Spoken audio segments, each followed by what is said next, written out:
Muy buenos días. Hoy vamos a continuar la clase de ética. El tema abordado será la Constitución Nacional. Sabemos que la Constitución es la carta magna de un Estado, es la ley principal que todo ordenamiento jurídico debe estar de conformidad a las disposiciones de la Carta Magna, porque es la ley principal de un Estado. De ahí viene su concepto como norma jurídica superior que organiza, divide y administra el funcionamiento del Estado y contempla los derechos fundamentales del ciudadano. Si vamos a hablar de las partes de una constitución, podemos mencionar tres partes. La primera, el preámbulo, que es una introducción solemne de lo que los asambleístas constitucionales buscan sancionar con esa norma jurídica superior. Entonces podemos decir que es un enunciamiento solemne que busca, digamos, el espíritu de esa ley que van a estar sancionando. Algunos constitucionalistas prefieren hablar solamente de parte dogmática y parte orgánica y omitir el tema del preámbulo como una parte de la Constitución. Sin embargo, yo creo que sí es importante mencionar al preámbulo como una introducción solemne de lo que se busca con esa Constitución a ser sancionada o sancionada. La siguiente parte es la parte dogmática que contempla todos los derechos, los deberes, las obligaciones del ciudadano, partiendo desde el derecho a la vida hasta la obligación de pagar impuestos. Todos los derechos fundamentales del ciudadano se encuentran en esta parte de la Constitución. Luego se encuentra una tercera parte que es la parte orgánica, que se encarga fundamentalmente de organizar, dividir y determinar el funcionamiento de los poderes del Estado, de los tres poderes del Estado, cómo se integran, cómo funcionan, cuáles son sus competencias, sus inhabilidades, cuáles son sus atribuciones, su composición. Todo se encuentra en la parte orgánica de una constitución. Ahora bien, existen ciertas clases de constituciones que podemos ir viendo y de manera rápida podemos mencionar a la constitución escrita, que es aquella que se encuentra plasmada en un cuerpo legal que puede ser leída. Generalmente todas las constituciones son escritas. Las consuetudinarias, que son aquellas que se basan en las costumbres, como por ejemplo la Constitución inglesa. La Constitución impuesta es aquella que un grupo social o una persona impone por medio de la fuerza a otras personas. Un ejemplo de una constitución impuesta, por ejemplo, sería la Constitución de 1870 en el Paraguay, donde si bien los asambleístas nacionales constituyentes de esa Carta Magna eran paraguayos, el país estaba invadido y lógicamente, digamos que se vio inspirada, forzada por las tropas aliadas esa nueva Carta Magna. Además, se puede decir que es una constitución impuesta porque fue elaborada por los lopistas, ¿verdad? Perdón, por los antilopistas que impusieron su visión sobre los lopistas en esa Carta Magna. La constitución pactada es aquella donde no hay un grupo, así como la constitución impuesta, que se impone al otro grupo social. La constitución pactada es aquella donde 2, 3, 4, 5 grupos sociales, partidos políticos se unen, pactan, consensúan una constitución y así se la sanciona. Es, digamos, la mejor forma de constitución. La constitución de 1992 en el Paraguay es un ejemplo de la constitución pactada.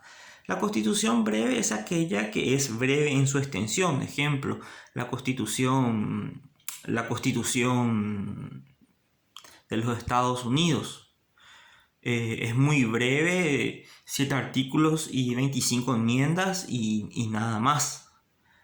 La extensa, sin embargo, es lo contrario. Es aquella que es muy extensa, que tiene muchos artículos, como en la Constitución actual de 1992 de nuestro país. La Constitución rígida y la Constitución flexible. Para terminar este tema de la clasificación de las constituciones, podemos decir que la Constitución rígida y flexible tienen que ver con el modo de modificar a la Carta Magna. La Constitución rígida son aquellas que no se pueden modificar sino con otra propia... la Constitución rígida sería aquella forma en que para modificarla se requiere de procedimientos especiales.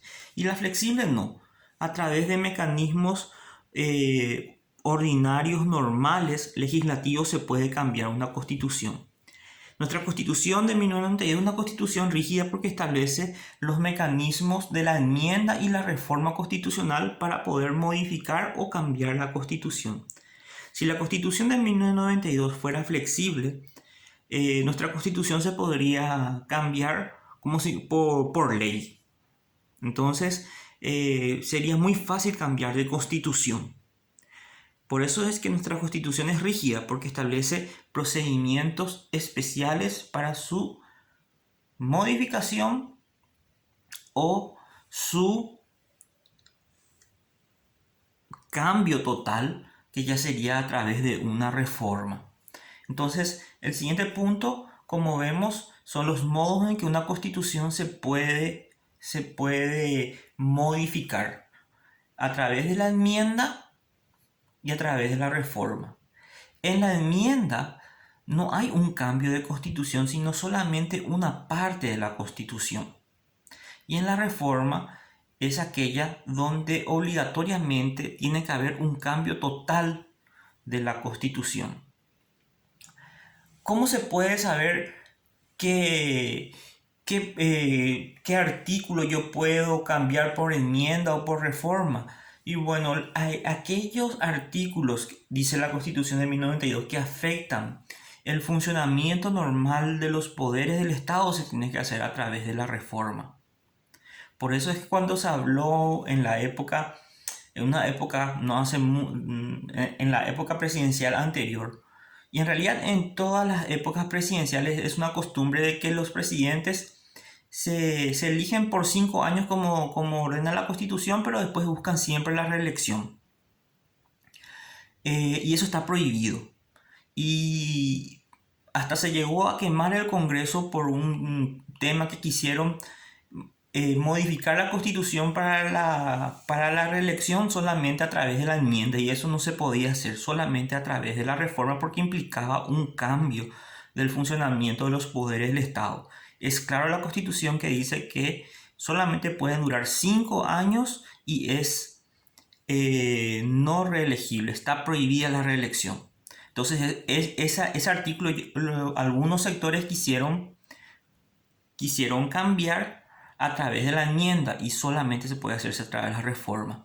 Hay una sola enmienda que se hizo en la Constitución de 1992, que fue el derecho que tenían las personas paraguayas residentes en el exterior para poder votar.